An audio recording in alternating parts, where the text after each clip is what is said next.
Well, welcome everybody. I'm Jody Kiesner, and I'm the editor-in-chief of the Linden Review.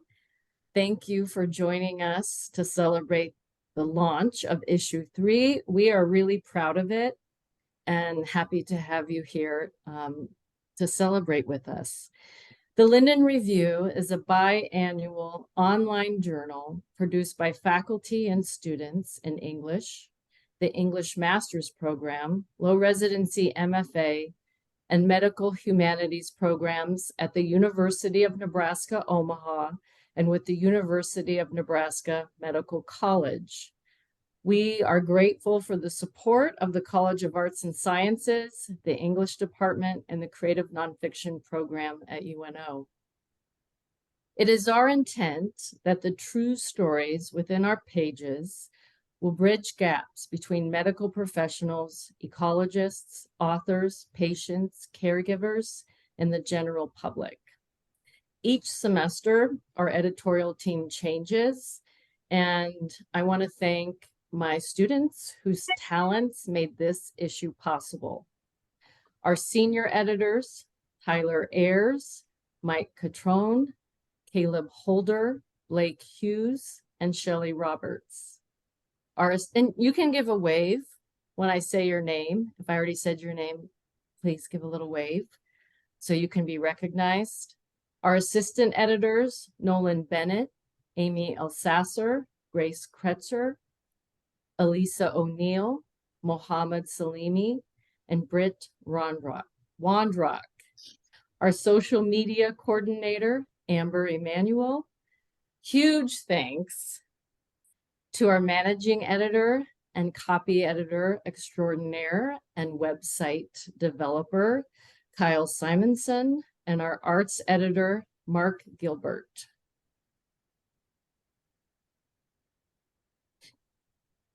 It is my pleasure to now introduce our first guest author who contributed to issue 2. Samuel A. Autman wrote for newspapers in Oklahoma, Utah, Missouri, and California. He was the first Black reporter at the Salt Lake Tribune. He left journalism and earned an MFA in narrative nonfiction at Columbia University. His essays have appeared in various literary magazines and anthologies, such as It Came from the Closet, The Best of Brevity, The Kept Secret, The Chalk Circle, the St. Louis Anthology, and Sweeter Voices Still. His work was adapted into the award-winning short film, A Long Walk.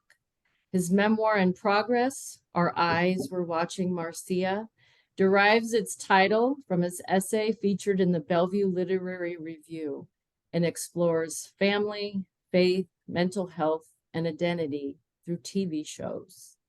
He teaches at DePauw University and is at this moment on sabbatical in Mexico City, one of his favorite places in the world. Welcome, Samuel. Thank you. Thank you. Can you hear me? I want to make sure. Thumbs up? Okay, thank you. So this piece is called An Unorthodox Trip. And I'll just say that it has a spiritual overtone. And so I was really pleased to be able to I think I may be the first person in the magazine to write something with an overtly spiritual message. So I'm pleased to be that person. It's called An Unorthodox Trip. And this is a condensed version. The first thing I noticed when I woke up were red dots dancing around my apartment. They resembled vanishing and reappearing balloons that wouldn't commit to physicality. Every place my eyes fell, the living room, bathroom.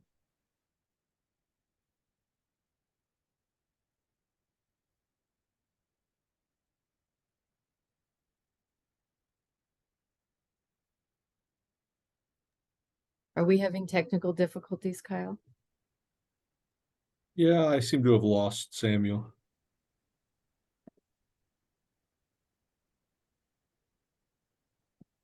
I want to say talk amongst yourselves. I can still see and hear all of you, though, so I think it's on his end. Okay, so let me just check in with him really quick. Sounds good.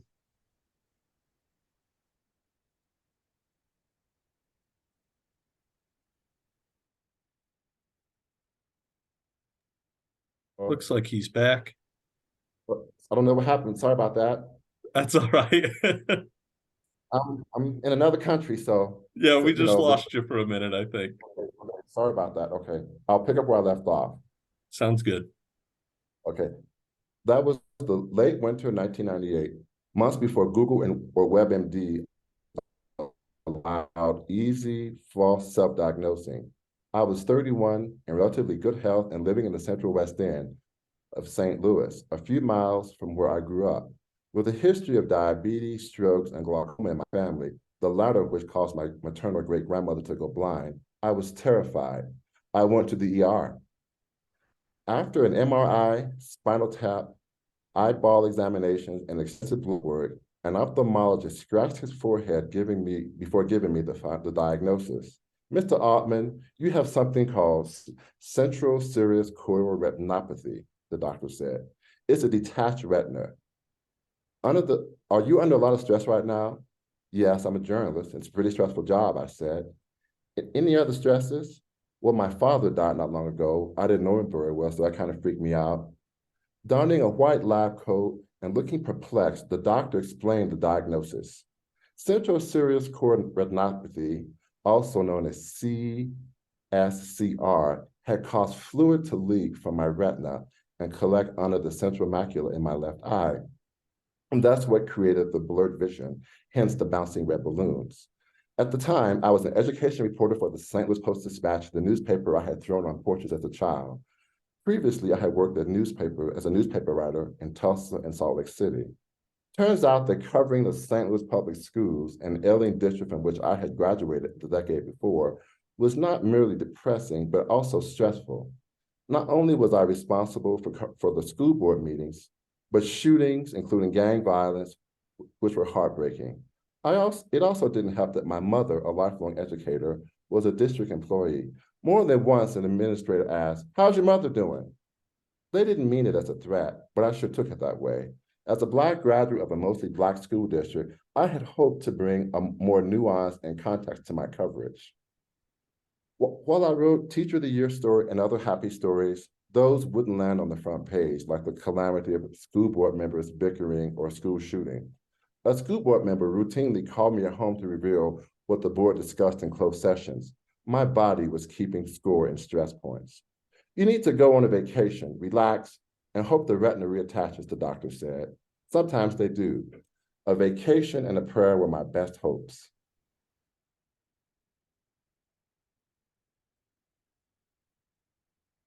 For London. There I visited friend Stephen. Uh-oh. Can you hear me? Yeah, we lost you for a minute, but you're back. Yeah, I'm in another country. Sorry about that. It's okay. I hopped on a plane a few weeks after the detached retina diagnosis. I hopped on a plane bound for London to visit friends Stephen and Thomas, two Americans living in a flat in the central part of the city. Because they were either working or in school during the day hours, I figured out how to use the tube, which was so different from the New York City subway system. London was everything I loved about Manhattan, but with a twist. I got lost in the dazzling British Museum, strolled around Trafalgar Square. Tourists swarmed outside Buckingham Palace. Thousands of floral arrangements rested against the gates commemorating Princess Diana's life. She hadn't been dead but for 6 months. During the evening, Stephen, Thomas, and I dined and went to theater productions. Thomas, who had an interest in all forms of dance, got tickets for us to see an ancient Hindu form of dance performance.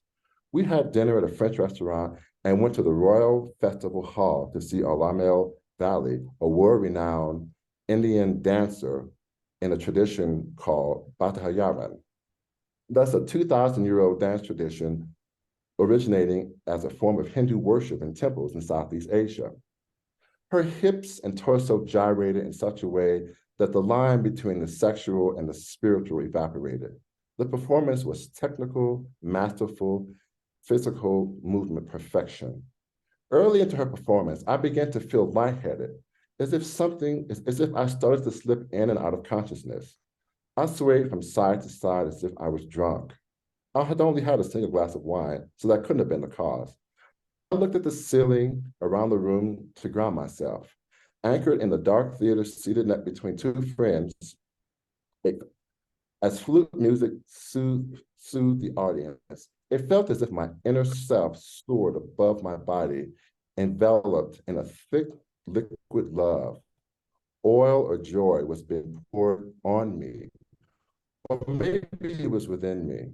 If my stomach had a face, it was smiling. Reservoirs of love exploded within. An intoxicating, inexplicable peace from realms I had never experienced flooded me.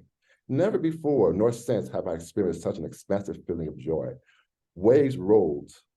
Unable to express what I was sensing, I smiled and nodded at Stephen and Thomas to see if I looked weird. During the intermission, my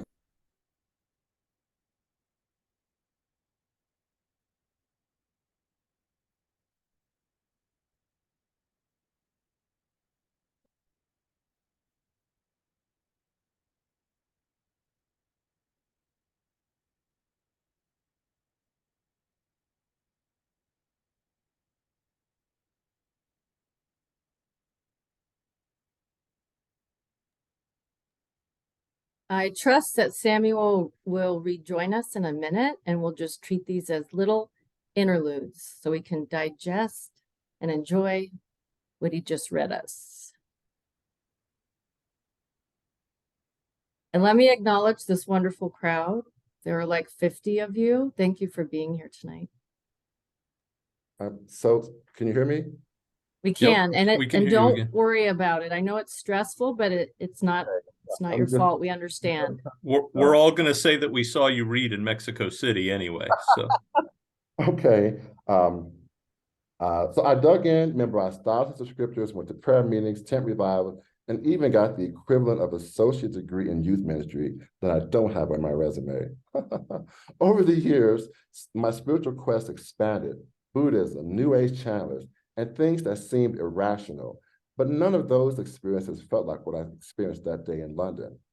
Many would say what I experienced was unified consciousness. Pentecostals would say drunk in the spirit. Years later, I concluded, Years later, I concluded it was what the great Spanish poet Lorca called a moment of duende. Loosely, a heightened state of emotion or expression in art.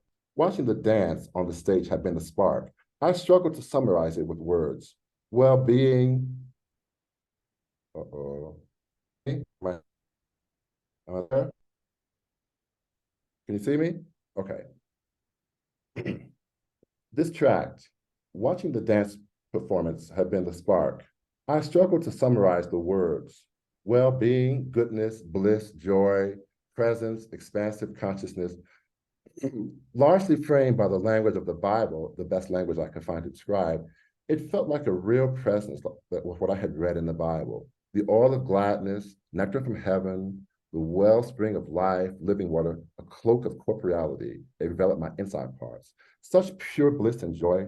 I thought at the moment it happened, if this is what the next life tastes like, I'm ready to go. Ultimate reality kissed my soul that night, and the imprint left a taste of stillness that I wish had never vanished. Call it what you wish. Somewhere between that experience, laughing and dining with my friends in London, I relaxed, and as the doctor said would happen, my retina reattached. It felt miraculous. I returned to that memory, the memory of that experience as altering my perspective on God. It makes me lean more into the question than the answers. If God or Christ is a force of pure, unconditional love, lying dormant in us, eagerly and awaiting to be acknowledged before arising and enthroned, what if orthodoxy, locked inside temples, ashrams, churches, and synagogues, is the scourge of true spirituality which is within? Someone said the kingdom of God is within you. All these years later, after years of studying something called centering prayer, which is simply sitting in silence for a certain amount of time daily, I'm relaxing into the comfort of not knowing. A practice called Lectio Divina, which is simply sitting with the Bible open and meditating on a verse, is a form I use now. which I now link to the mystical side of Catholicism I had not understood. This duende experience happened in another country, sitting between two gay men in a theater, not in the church, was not a coincidence, and left a lingering impression on me about the nature of divinity. Thank you. Sorry about the internet. Oh, it's fine. Thank you, Samuel. Let's all lean into the questions rather than the answers. I love that line. Thank you so much. And I see we have many contributors here tonight, so I'm happy to see you all and put faces to names too. Our next reader is a contributor from issue 3. Megan Vered is an essayist and literary hostess. Her personal essays and interviews have been published in High Country News, Shondaland, Caveller, The Rumpus, the Maine Review, the Los Angeles Review of Books, and the Writer's Chronicle, among others. Her essay, Requiem for a Lost Organ, was longlisted for the Disquiet 2022 Literary Prize, and she was a finalist for the Bellingham Review's 2021 Annie Dillard Award for Creative Nonfiction. Her essay, How a Bar of Soap Taught Me to Apologize, went viral on Flipboard's 10 for Today. Megan lives in Marin County, where she leads local and international writing workshops and participates in literary readings. She holds an MFA in creative writing from Vermont College of Fine Arts, heads the governance committee for Heyday Books, and is the CNF interviewer for the Maine Review. Welcome, Megan.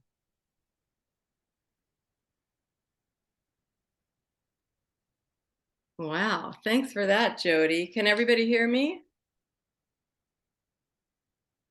Yes, okay, good. So thank you, Jody, and your team so much for putting this together. It's really lovely to be able to read our work and share. It's great. And of course, I got to thank my friends and family and students. Some of you are here, and I really appreciate you showing up. This piece is called Requiem for a Lost Organ. Opening movement. Am I going to notice it's gone? I asked the surgeon once I was upright and out of the stirrups. No, she answered, the neighboring organs will simply adjust and fill the space. I imagined confined organs spreading out, overtaking my abdominal cavity like long-legged teenagers in front of a television screen. I imagined hollowed out trees. I imagined my womb peeled away from my body, one fiber at a time, like a small piece of fruit. Before the surgery, my husband asked, "It's not really doing you that much good anymore, is it?" At which point I began to cry. After the surgery, my husband's friend, who'd lost 2 small bones during a recent hand operation, pointed to his wrist and said, "We all lose body parts." 2 small bones? I'd lost my engine, the organ that pulsed inside me with purpose. That is when I concluded you deserved a formal expression of praise, so that the surgeon, who showed me pictures of her children, but who saw my body strictly through clinical eyes, and my husband, also a doctor, as well as his off-the-cuff friend, might come to see you as more than a minor character in my life, much more than 2 small bones. I'm delivering this farewell to you in the form of a requiem, not because I'm Catholic, but because I think of you as my love machine. Yeah, baby, just like the song by the Miracles. And a requiem, after all, is not only an act of remembrance, but a musical composition. In 8 movements, my requiem sings your many dimensions. Movement 2. You'd been with me all along, but I became aware of you at age 13 when, alone in the bathroom of Kip's hamburger restaurant, I discovered an alien streak of color in my panties.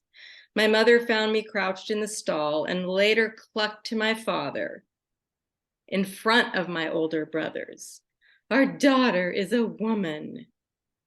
That evening, my brother's friends ragged on me about being on the rag. I didn't feel like a woman, more like a green bean of a girl who loved to dance to Motown in her bedroom.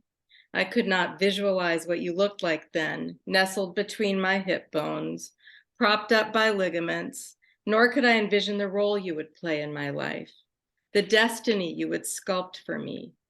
You were a drawing on a piece of paper, a shape without meaning. Movement 3.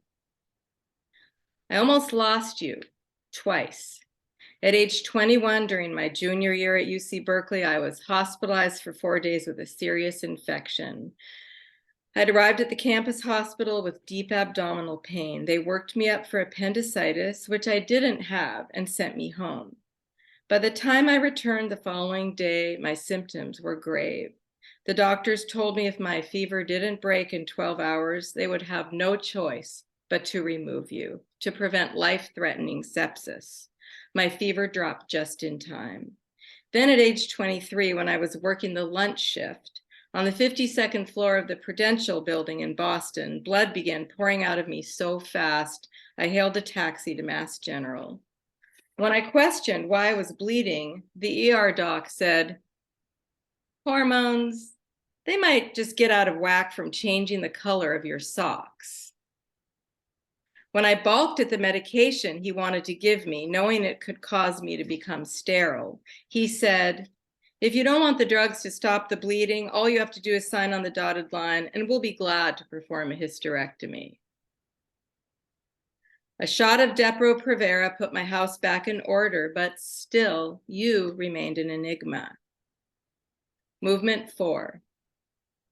At age 25 in Las Vegas on a business trip, I began to hemorrhage and was rushed to the ER. But this time, it was because you were laying a bed of blankets inside me.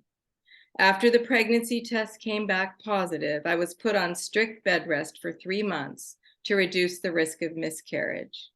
From March to September, I watched in wonder as my belly expanded. And finally, I knew you. You made a nest for the steady rhythm of a beating heart.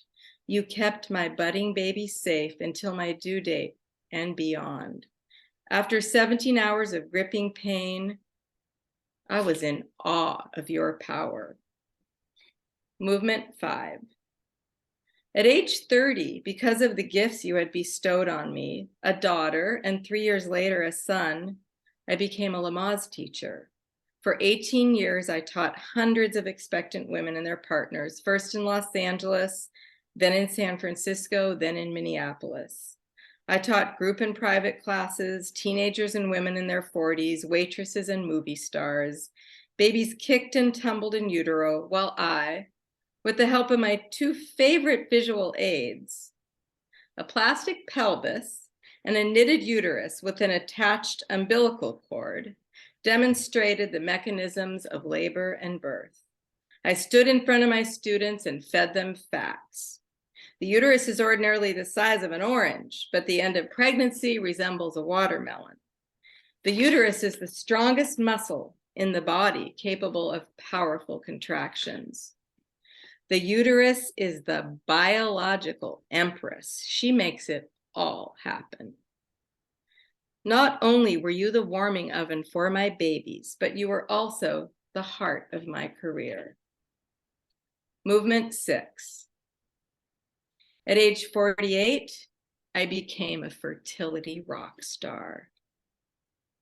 I was in Tahoe attending a week-long Spanish intensive with my sister. Wednesday evening, I called my husband at home 3 hours south. I had been so sleepy. My breasts are the size of cantaloupes. Ugh. And someone opened a chocolate bar near me. It smelled so terrible, I almost threw up. My husband, a keen diagnostician, told me I had all the signs of pregnancy. 100% impossible, I said. The chances of spontaneously becoming pregnant at my age were almost nil. But when the white stick turned pink, I had to admit he was right. By the time I went in for an ultrasound at 10 weeks, all the cells had been reabsorbed into the sac due to what the doctor called an anembryonic pregnancy. I had all the symptoms, but there was no baby, just an empty shell. A whisper in a darkened room. Every spring, I think about that not yet germinated seed who I'm sure was a boy and would now be almost 21. I picture a tall, slim hockey player with his father's jet black brows, smart as a book with a dry sense of humor and great dancing genes from me. We would have named him Noah. Movement 7. At age 53, you finally retired. Well earned, I might add. For years, you ebbed and flowed within me, driving my cycles of desire, the way the moon drives the seas, urging me to seek love or sex or both. You filled me up and emptied me out like a barrel of rich red wine. You sped me up and slowed me down, depending on the time of month and time of life. You curved me up and carved me down. Sure, there were times I had less than fond feelings for you. Let's be honest, for 40 years, you cramped my style on the regular. But still, without you, I feel diminished. What will love be without you, I ask? Final movement. My husband was right. You weren't doing me much good anymore, but like my mother's pale pink cameo that sits in my drawer unworn, you were antique and therefore precious. We'd endured the ups and downs together. You were my for better or for worse. I never meant to lose you, but cancer changed that. I had to say goodbye. I am cured, but you are gone. Requiem aeternam dona eis, Domine. Eternal rest grant them, O Lord. Thank you. Thank you for And I did want to thank Samuel for going before me and laying such a beautiful, fertile, spiritual, lovely ground. So I wanted to get that in. Thank you. It does feel very spiritual tonight. Thank you for sharing the story of your biological empress with us. Our final reader, Sari Fordham's writing has appeared in Brevity, Baltimore Review, Booth, Green Mountains Review, Passages North, among others.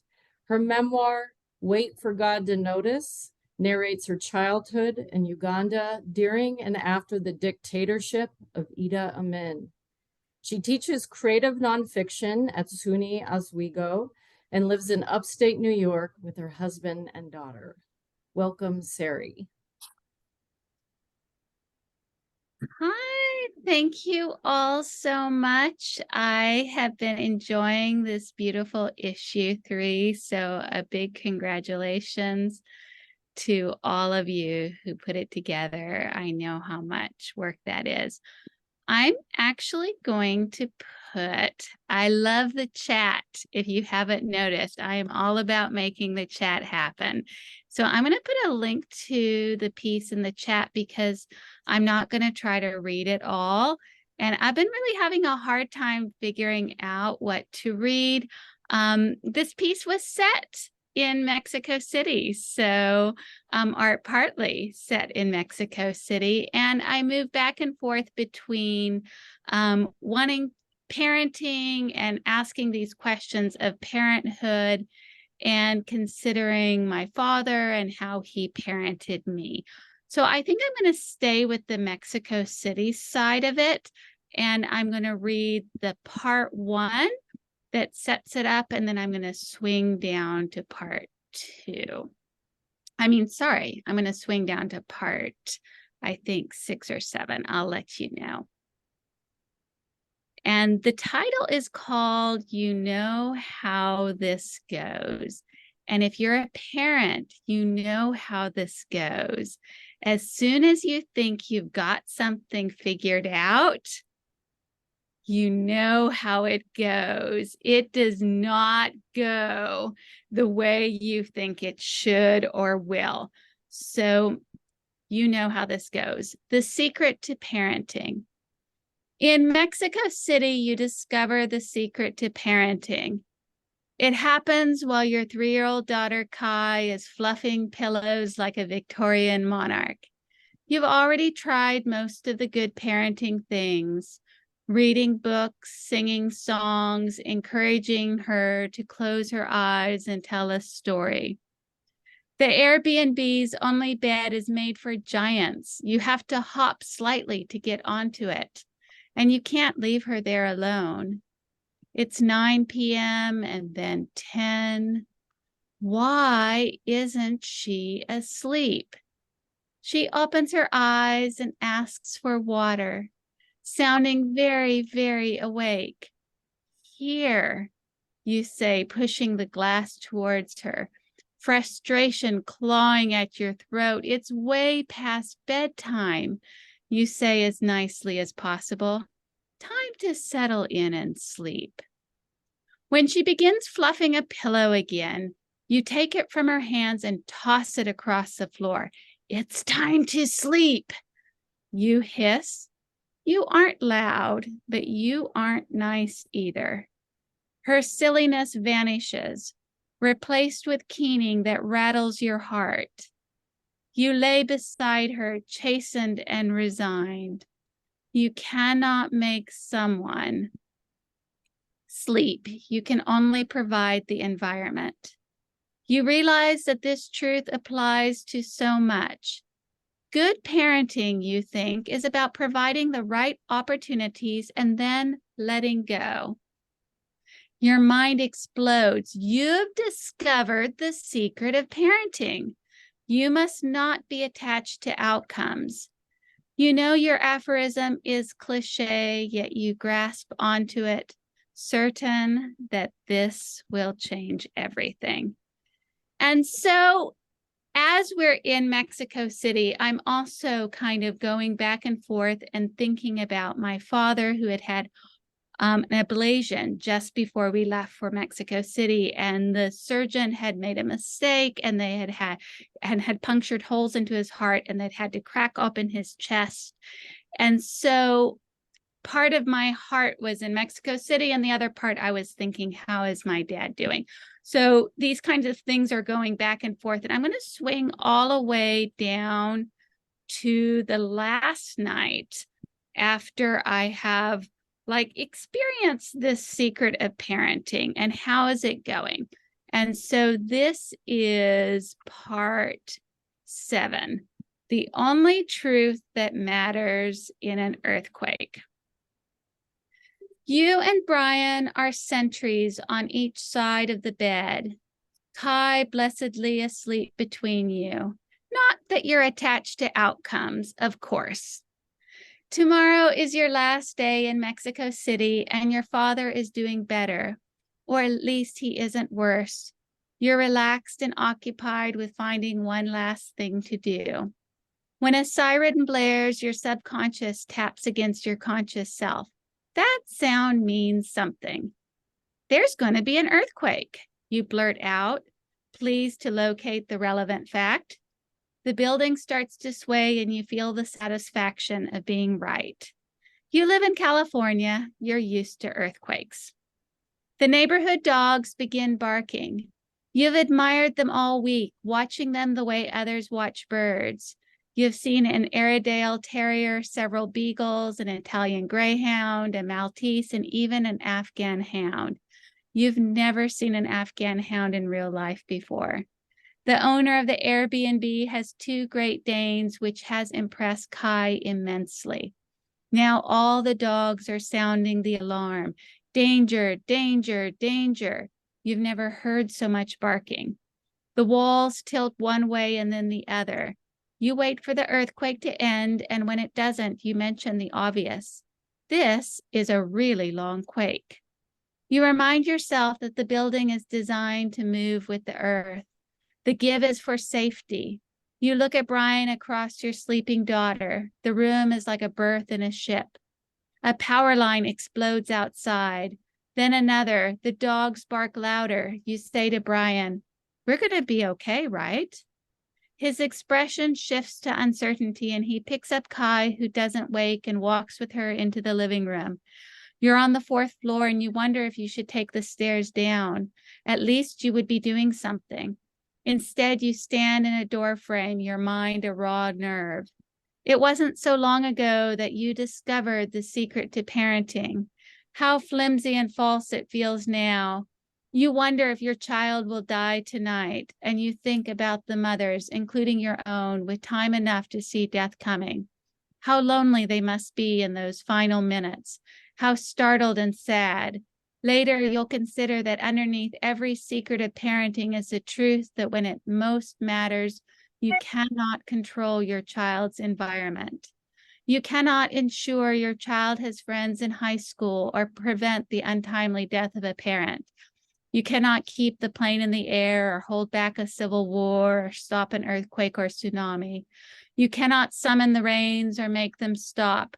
We tell ourselves good parents do this or that, but we don't talk enough about the capriciousness in life, or how all the ordinary opportunities are a mixture of free will and luck, with luck more than half of it.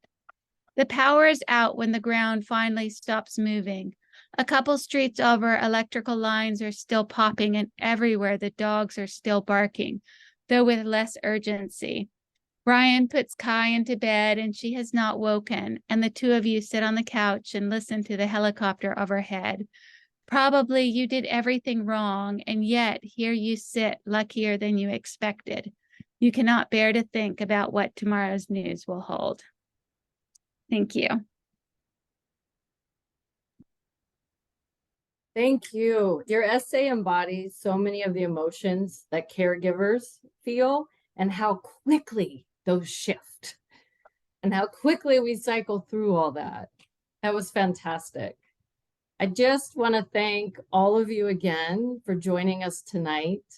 And please tell your friends about the Linden Review and read through our issue. We are open for submissions for issue 4. And I've never tried this before, but what would happen if we unmuted and gave ourselves a round of applause and thanked our readers again and my talented editorial staff and all the contributors and friends of the Linden Review that have joined us tonight. Let's see what happens. Yay! Yeah. Thank you. Bravo, bravo. Thanks, Jody and everybody. Yeah. Thanks, everyone. Have a great Thank you. night. Thanks for Bye. joining us. Thank you.